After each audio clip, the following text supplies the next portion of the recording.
বন্ধুরা, আপনারা দেখছেন রাজ টিউটোরিয়াল। তো আজকে হচ্ছে জিওগ্রাফি থেকে ক্লাস 2 পিএসসি ফুড সাপ্লাই এবং ডাব্লিউবিসিএস এর জন্য। এর আগে আমি একটি ভিডিও আপলোড করেছি জিওগ্রাফি থেকে, যেগুলো প্রিভিয়াস ইয়ারে আসা কোশ্চেনগুলো আলোচনা করা হয়েছে। 1 থেকে 50টি কোশ্চেন। অবশ্যই আপনারা যারা দেখেননি, ডিসক্রিপশনে লিঙ্ক দেওয়া থাকবে, সেখান থেকে দেখে নিতে পারেন। তো আজকে আমরা কিছু কোশ্চেন আলোচনা করব। তার আগে লাস্ট ভিডিওতে যারা একটি কোশ্চেন দিয়েছিলাম, যারা সঠিক উত্তর দিয়েছেন, তাদের নামগুলো আমি একটু বলে রাখি। শামীম, সুরজিৎ, নার্গিস, রিয়া, এরকম অনেকেই আনসার করেছিলেন। তো এখানেও একটি কোশ্চেন দেওয়া থাকবে, অবশ্যই আপনারা এই ভিডিওতে কমেন্ট করবেন। তারপরের ভিডিওতে আমি আপনাদের নামগুলো, অবশ্যই যারা সঠিক উত্তর দিবেন তাদের নামগুলো আমি উল্লেখ করব। তো প্রথম কোশ্চেনটি আলোচনা করি। নুড়ি মিশ্রিত পাললিক শিলাকে কি বলা হয়? সেটি বলা হয় রুডাসিয়াস শিলা। খুবই ইম্পর্টেন্ট কোশ্চেন। তারপরের কোশ্চেনটি 2 নম্বর, বিশাল আকৃতির সামুদ্রিক ঢেউকে কি বলা হয়? সেটি সুনামি। সেটা আপনারা অনেকে জানেন যে সমুদ্রের ঢেউ যখন বিশাল আকৃতি নেয়, সেটি সুনামিতে পরিণত হয়। তারপরে 3 নম্বর কোশ্চেন, কয়নার যে ভূমিকম্প, সেটি কত সালে হয়েছিল? সেটি খুব ইম্পর্টেন্ট। কয়নার ভূমিকম্পটি হয়েছিল 1967 সালে। 4 নম্বর কোশ্চেন, ভূপৃষ্ঠ থেকে কত কিমির মধ্যে ভূমিকম্পের কেন্দ্র রয়েছে? সেটি 16 কিমি। ভূপৃষ্ঠ থেকে নিচে যদি 16 কিমি যাওয়া যায়, সেখান থেকে ভূমিকম্পের যে কেন্দ্র, অর্থাৎ যেখান থেকে ভূমিকম্প সৃষ্টি হয়, ভূমিকম্পের কোর এলাকা বলা হয়, সেটি ভূপৃষ্ঠ থেকে 16 কিমি নিচে। 5 নম্বর কোশ্চিন, আন্তর্জাতিক ভূমিকম্প সমীক্ষা কেন্দ্র কোথায় অবস্থিত? সেটি জাপানে। এবং বন্ধুরা, এখান থেকে আরেকটি কোশ্চিন যেটি খুব এসে থাকে, সেটি হলো ভূমিকম্পের দেশ কোন দেশটিকে বলা হয়? সেটি হলো জাপান। খুবই ইম্পর্টেন্ট কোশ্চিন। ভূমিকম্পের দেশ জাপান এবং আন্তর্জাতিক যে ভূমিকম্প সমীক্ষা কেন্দ্র, সেটি জাপানে অবস্থিত। তারপরে কোশ্চেনটি, গ্রিন হাউস গ্যাসের উদাহরণ কি? তো গ্রিন হাউস গ্যাস হচ্ছে CO2। এখান থেকে আরেকটি কোশ্চেন এসে থাকে, যেটি CFC, অর্থাৎ ওজোন যে হোল করে, তার জন্য প্রধান যে দায়ী গ্যাসটি হলো CFC, অর্থাৎ ক্লোরোফ্লোরোকার্বন। খুব ইম্পর্টেন্ট কোশ্চেন সেটিও, এবং এটিও তো অবশ্যই।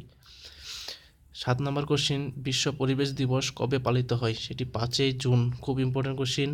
বিশ্ব পরিবেশ দিবস 5ই জুন পালিত হয়। 8 নম্বর কোশ্চিন, EPP এর অবস্থান কোথায়? EPP এর অবস্থান হচ্ছে ইন্ডিয়ায়, যার EPP কথার অর্থ হচ্ছে এক্সপোর্ট অফ পেট্রোলিয়াম প্রোডাক্ট। খুব ইম্পর্টেন্ট। এটি ফুল ফর্ম আসতে পারে এক্সপোর্ট অফ পেট্রোলিয়াম প্রোডাক্টস, যেটি ইন্ডিয়ায় অবস্থিত। এটি খুবই ইম্পর্টেন্ট কোশ্চিন। তারপরটিও, ছত্তিশগড় রাজ্যের রাজধানী কোথায় অবস্থিত? সেটি রায়পুর। আপনারা সবাই জানেন ছত্তিশগড় রাজ্যের রায়পুর। তারপরে যে কোশ্চিনটি, পাঞ্জাবের রাজধানী কোনটি? তো পাঞ্জাবের রাজধানী হলো চণ্ডীগড়। এবং চণ্ডীগড় হলো আরেকটি রাজ্যের রাজধানী, সেটি হলো হরিয়ানা রাজ্যের রাজধানী হলো চণ্ডীগড়। খুবই ইম্পর্টেন্ট। চণ্ডীগড় 2টি রাজ্যের রাজধানী। 11 নম্বর কোশ্চিনটি, ভারতের বিভিন্ন রাজ্যের মধ্যে সর্বনিম্ন লিঙ্গানুপাত পাওয়া যায়, সেটি হবে, এখানে ভুল উত্তরটি আছে বন্ধুরা, সেটি হবে মধ্যপ্রদেশ। মধ্যপ্রদেশে সবচেয়ে সর্বনিম্ন লিঙ্গানুপাত রয়েছে, অর্থাৎ 931-এ 1931। আর সবচেয়ে যেটি বেশি রয়েছে, সেটি হচ্ছে কর্ণাটক রাজ্যে। লিঙ্গানুপাত সবচেয়ে বেশি রয়েছে কর্ণাটক রাজ্যে, এবং সবচেয়ে কম রয়েছে মধ্যপ্রদেশে। খুবই ইম্পর্টেন্ট কোশ্চেন। এবং দেশের মধ্যে থেকে যদি আসে, সবচেয়ে কম সর্বনিম্ন যে লিঙ্গানুপাত রয়েছে, সবচেয়ে কম যেই দেশে, সেটি হচ্ছে পালাউ নামে একটি দেশ আছে, সেখানে সবচেয়ে লিঙ্গানুপাত সবচেয়ে বেশি, এবং লিঙ্গানুপাত সবচেয়ে কম যেটি পালাউ নামের দেশে, এবং সবচেয়ে বেশি লিঙ্গানুপাত হচ্ছে নেপালে। খুব ইম্পর্টেন্ট কোশ্চেন। তারপরে কোশ্চেনটিতে যাই। 13 নম্বর কোশ্চেন, ভারতের আয়তনের দিক থেকে ভারত এশিয়ার কত নম্বর স্থানে আছে? অর্থাৎ আয়তনের দিক থেকে ভারত এশিয়ার কিন্তু 3 নম্বর, 3য় স্থানে রয়েছে, এবং পৃথিবীর মধ্যে 10 নম্বর স্থানে, অর্থাৎ 10তম স্থানে রয়েছে।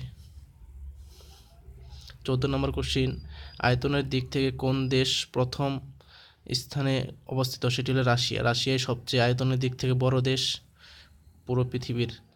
তারপরে যে কোশ্চেনটি আছে 15 নম্বর, আয়তনের দিক থেকে 10ম স্থান কোন দেশ দখল করেছে? সেটি তো আমি আগেই আলোচনা করলাম।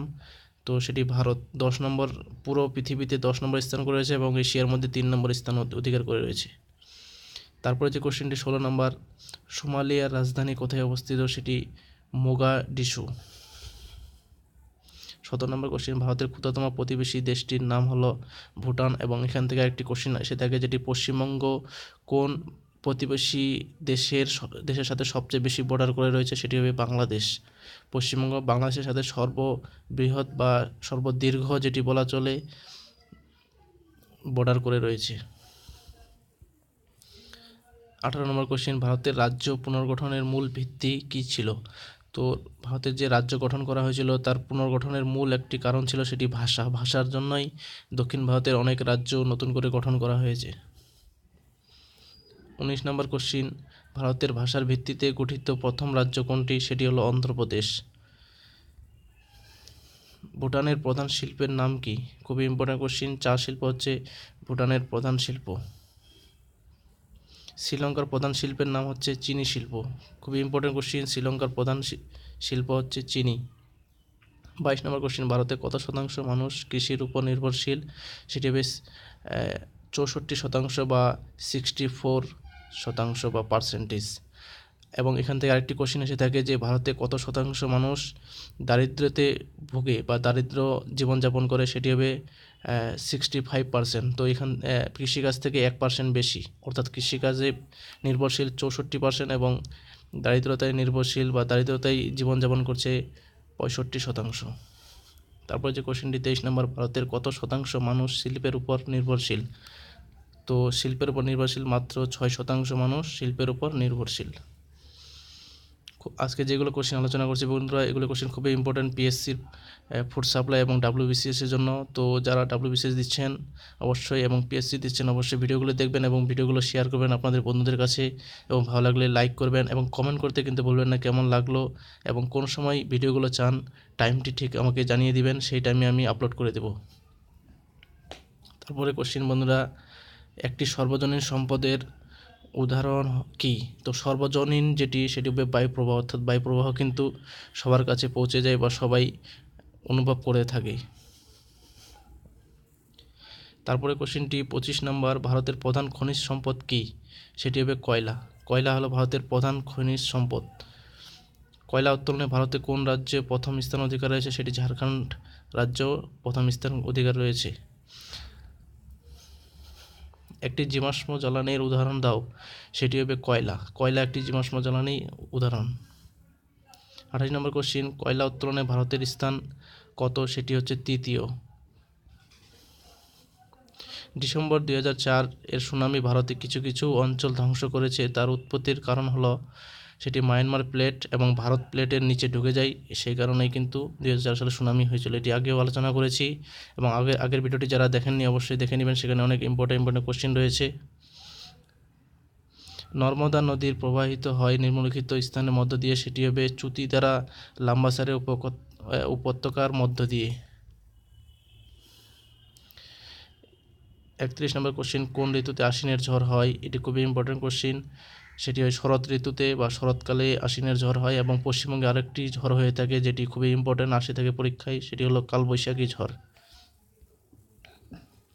32 নম্বর প্রশ্ন, পেট্রোলিয়াম তেল কোন ধরনের জ্বালানি? সেটি হবে উদ্ভিদ অর্থাৎ উদ্ভিজ্জ জ্বালানি।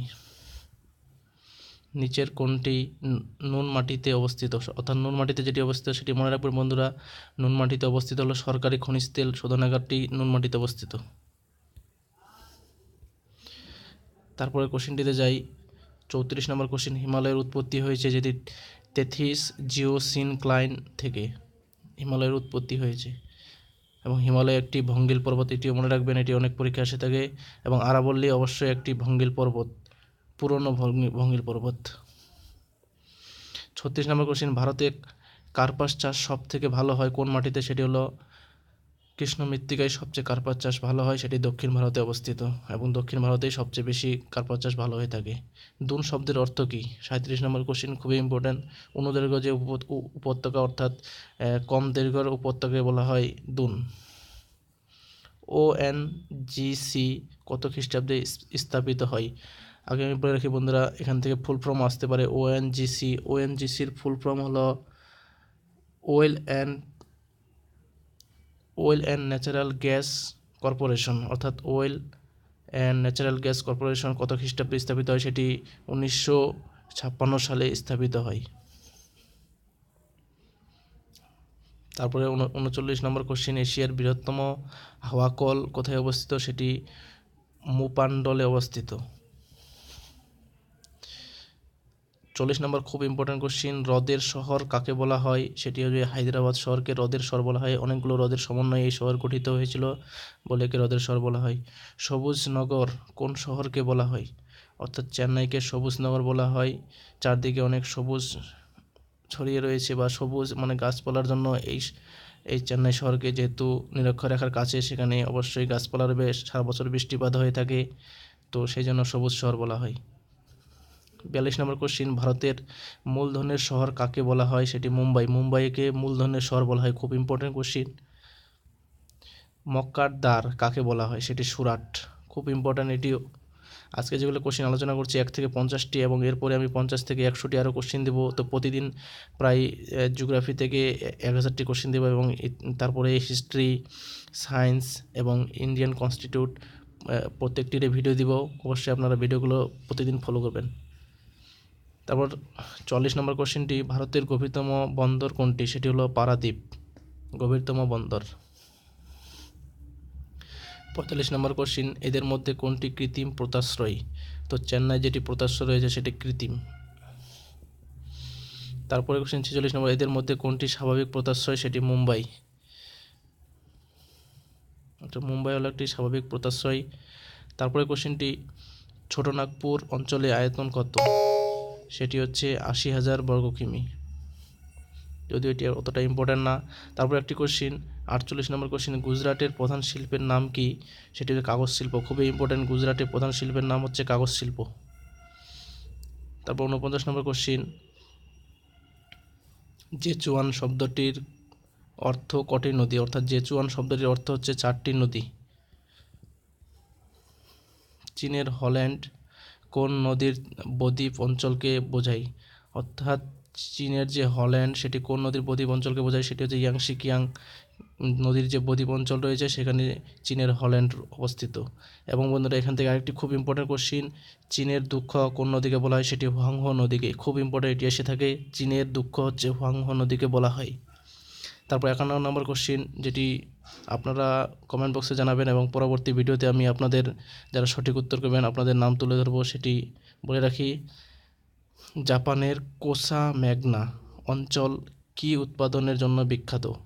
তো 4টি অপশন আছে। প্রথমটি গাড়ি, দ্বিতীয়টি ইস্পাত, তৃতীয়টি রেশম, এবং চতুর্থ যেটি সেটি হচ্ছে পাট। তো অবশ্যই আপনারা কমেন্ট বক্সে জানাবেন, এবং ভিডিওটি কেমন লাগলো সেটিও কমেন্ট বক্সে জানাবেন, এবং আপনাদের বন্ধুদের কাছে শেয়ার করবেন, লাইক দিবেন। Thank you.